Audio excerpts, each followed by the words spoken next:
Como vão? Desejo que todos estejam bem.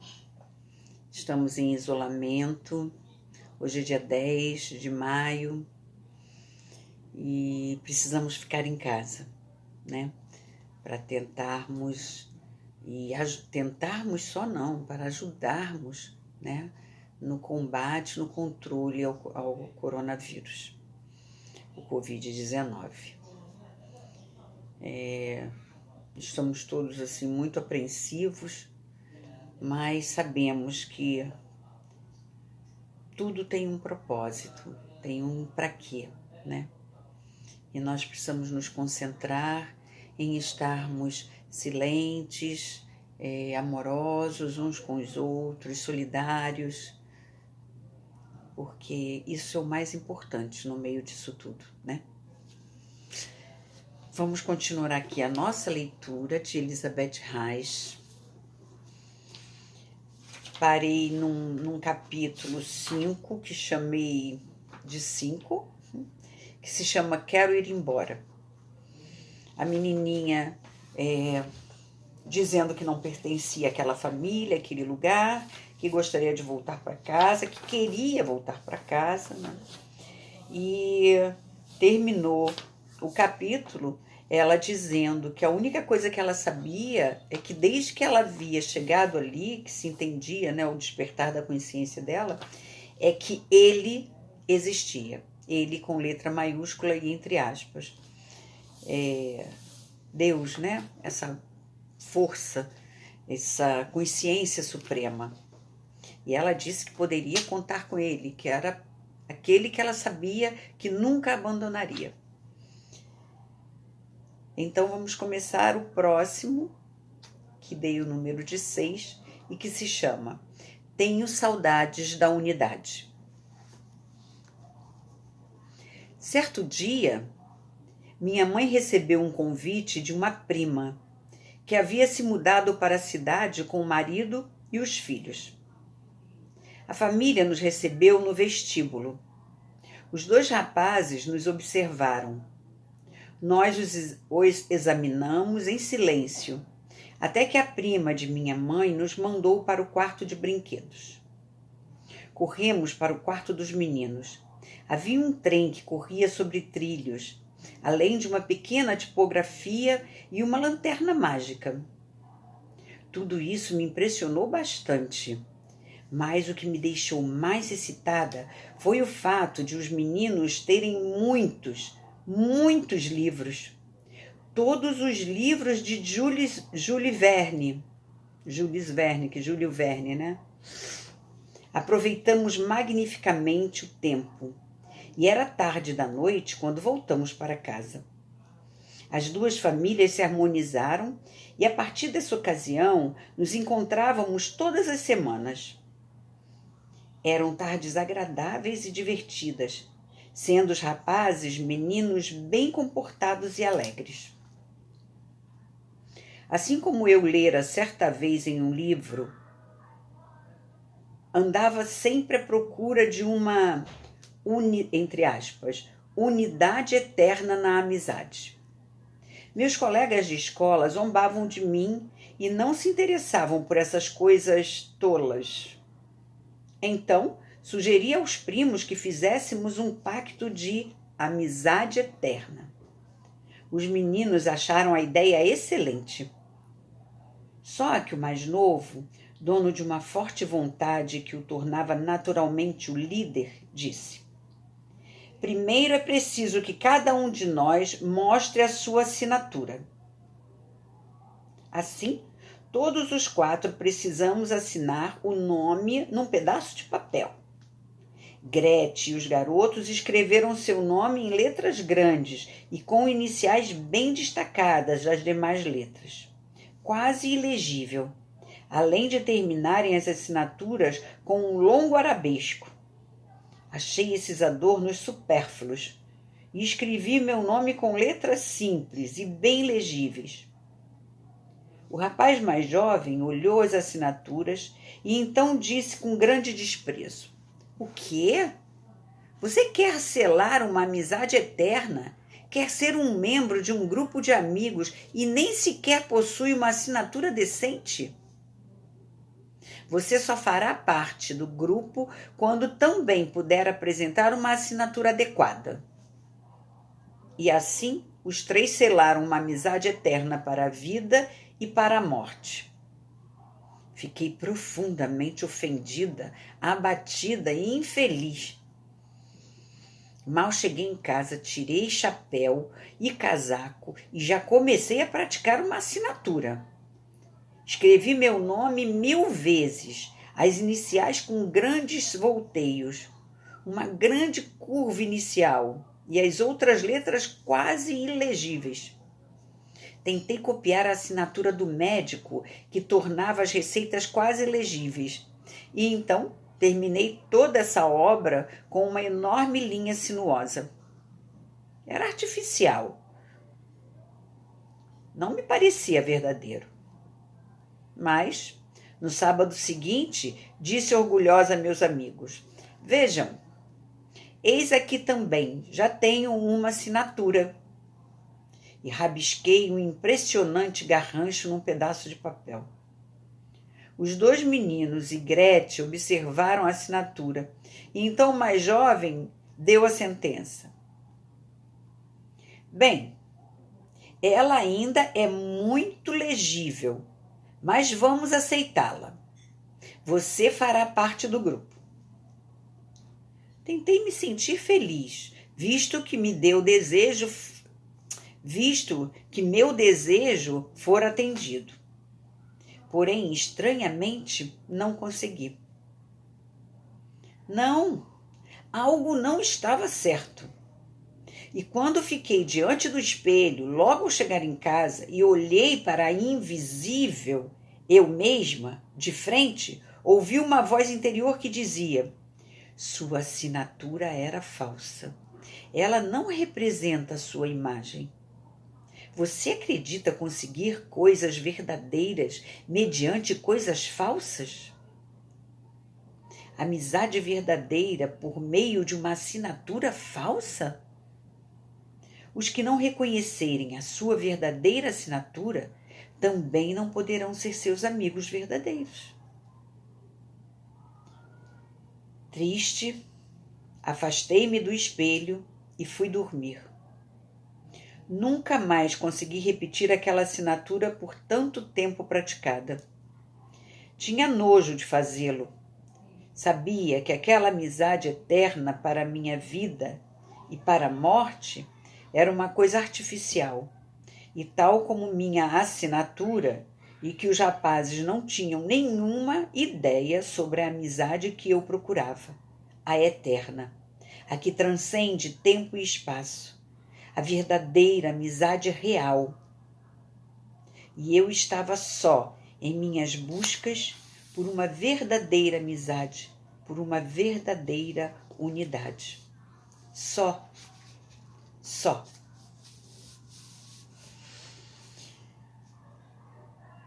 O Homem Vermelho. Capítulo 7.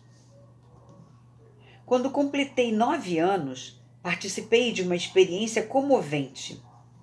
Meu irmãozinho, a quem eu chamava carinhosamente, tinha 2 anos naquela... Meu irmãozinho, a quem eu amava carinhosamente, tinha 2 anos naquela ocasião. Ele adoeceu, mas o médico não conseguia diagnosticar sua doença. Eu estava no mesmo quarto que ele e mamãe encontrava-se sentada a seu lado. A criança dormia, mas de repente acordou assustada e olhou em certa direção como se estivesse vendo alguém. Pulou da cama e gritou desesperado, com os olhos fixos e arregalados. Mãe, mamãe, o homem vermelho! O homem vermelho quer me pegar! E agitou as mãos como se quisesse lutar com alguém. Então gritou mais uma vez, totalmente fora de si: Mamãe, socorro! O homem vermelho! E desmaiou.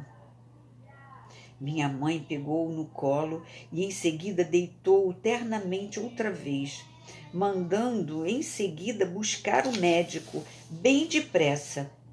Enquanto esperávamos, perguntei: Mãe, quem é o homem vermelho que ele viu? Não era nada real, minha filha. Ele viu uma fantasia provocada pela febre. Ele está delirando, tem alucinações. O médico, chamado às pressas, examinou a criança e constatou uma pneumonia. Minha pobre mãe, durante 3 semanas, carregou o filho dia e noite nos braços. Não dormiu e não deixou o menino sozinho nem por 1 minuto. Observei a luta terrível que a criança travava contra a morte. E a luta da mãe pela vida do filho. Fiquei abalada. Era talvez a primeira vez que meu coração se abria inteiramente para minha mãe. E meus olhos interiores viam pela primeira vez a sua alma toda tecida de amor. Eu também temia pela vida do meu irmãozinho. E desde então senti que pertencia à família. Quando ele sarou, compartilhei da felicidade de todos e comecei a me sentir em casa também ali. Mas não me esqueci do homem vermelho. Em vão, mamãe me dizia que ele não era real. Meu irmão o havia visto. Algo fizera ver o homem vermelho. E isso não era real? A questão sobre o que meu irmão teria visto ficou em aberto, e muitas vezes eu a ficava remoendo. Naquela ocasião, ainda não sabia que obteria a resposta depois de muitos anos na Índia. 1 ano depois dessa ocasião, mudamos para outra parte da cidade, onde havia muitas árvores. E as casas tinham lindos jardins. De nossas janelas podíamos avistar as montanhas ao redor. Retornei à escola. Então recomeçou a velha cantilena. Minhas colegas se surpreendiam comigo e eu com elas. Elas tinham motivos para se admirar. Brincavam com bonecas e eu achava essa brincadeira monótona. Eu lia livros que, por sua vez, as entediavam. Quanto mais velha eu ficava, mais febris se tornavam minhas leituras. Não li apenas os livros que nós, crianças, ganhávamos, mas todos os que havia na biblioteca do meu pai. Ali encontrei uma coleção que me colocou num estado semelhante ao de alguém com febre. As obras completas de Shakespeare. Devorei um livro depois do outro. Exerceram um efeito tão profundo sobre mim que não podia pensar em mais nada durante todo o dia e nem sequer desejava largá-los. Eu parecia uma sonâmbula. À mesa não ouvia quando me dirigiam a palavra. Vivia ainda no clima do destino dos heróis e heroínas das diversas tragédias ou comédias. Li primeiro todas as tragédias, uma depois da outra. Nessa fase vivia em constante perturbação de espírito. Mais tarde foi a vez das comédias, quando então rolava de um lado para o outro da poltrona de tanto rir. Além das obras de Shakespeare, houve mais alguma coisa que me causou profunda impressão. Uma coleção de volumes muito grossos. Pesquisas etnográficas. Descobri descrições de várias superstições e de práticas de magia negra. Li coisas que eram novidade para mim e que não conseguia entender muito bem. Sobre simpatias de amor, poções amorosas e para outros fins misteriosos, todos relacionados com o romance. Depois de ter lido as coisas mais inacreditáveis, Procurei mamãe e perguntei: Mãe, quando uma pessoa quer que a outra ame, precisa furar uma cenoura de cima até embaixo, cuspir 3 vezes pelo orifício e à meia-noite jogá-la por cima da casa onde dorme a pessoa amada? Ou então, deve-se queimar um pedaço de uma camisola usada e usar as cinzas na receita de um bolo que vá assar? É verdade que o homem que comer do bolo se apaixonará pela dona da camisola e então fará tudo o que ela pedir? Mamãe me deixou falar, cada vez mais consternada. Por fim, não aguentou. Pelo amor de Deus, onde ouviu essas coisas horrorosas? Por acaso esteve com a engomadeira no quarto de passar roupa? Quantas vezes já proibi de conversar sobre assuntos íntimos com a cozinheira ou a lavadeira? De onde ouviu essa tolice sobre magia negra? Vamos, responda. Mamãe, respondi inteiramente certa da minha inocência. Não fique tão agitada. Essas coisas não devem ser tão horríveis assim, já que um cientista se ocupa com elas e as pesquisa. Li sobre essas coisas em livros científicos, nas pesquisas etnográficas. Mamãe, então, correu à estante de livros, trancou-a e tirou a chave. A partir daquele momento, só pude ler o que ela me entregava. Contudo, esses livros não saciavam minha curiosidade. Retive uma porção de palavras latinas cujo significado não entendia e pedi à mamãe que me desse um volume do dicionário, porque precisava verificar algo sobre uma planta ou um animal de que se falara na escola e queria ler algo sobre o assunto. Só que eu prestava atenção para que desse volume contasse aquela palavra que, na verdade, me interessava mais do que a planta ou o animal. Eu ia ao quarto de brinquedos e estudava com afinco o que queria saber.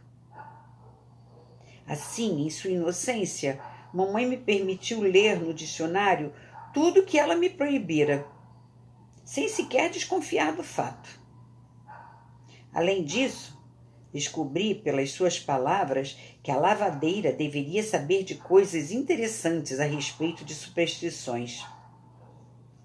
Mais que depressa, esperei por uma oportunidade para falar com ela a sós. Ouvi então as mais pavorosas histórias sobre fantasmas, superstições, bruxaria, até que fiquei com tanto medo que nem me atrevi a entrar na cozinha, num quarto escuro. Certa vez, tio Steph me perguntou qual a razão do meu medo. Tenho medo que me apareça um fantasma, respondi. Ah, mas então há um método simples para você se defender. Assovie bem alto. E no mesmo momento todos os fantasmas fugirão, ensinou ele. Dali em diante, assobiei insistentemente, mas continuei a me interessar por histórias de fantasmas. Assim, enriqueci meus conhecimentos sobre o misticismo rudimentar e, ao mesmo tempo, desenvolvi minha arte de assobiar, em que nem sempre conseguia manter o mesmo nível diário de precisão.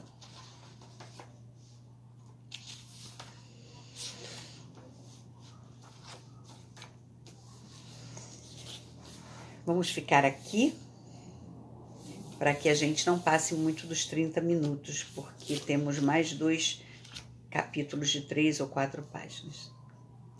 Eu estou tentando não deixar todo mundo muito estressado e muito sobrecarregado, né, com a leitura. Nos veremos, então, no próximo vídeo. Até mais ver.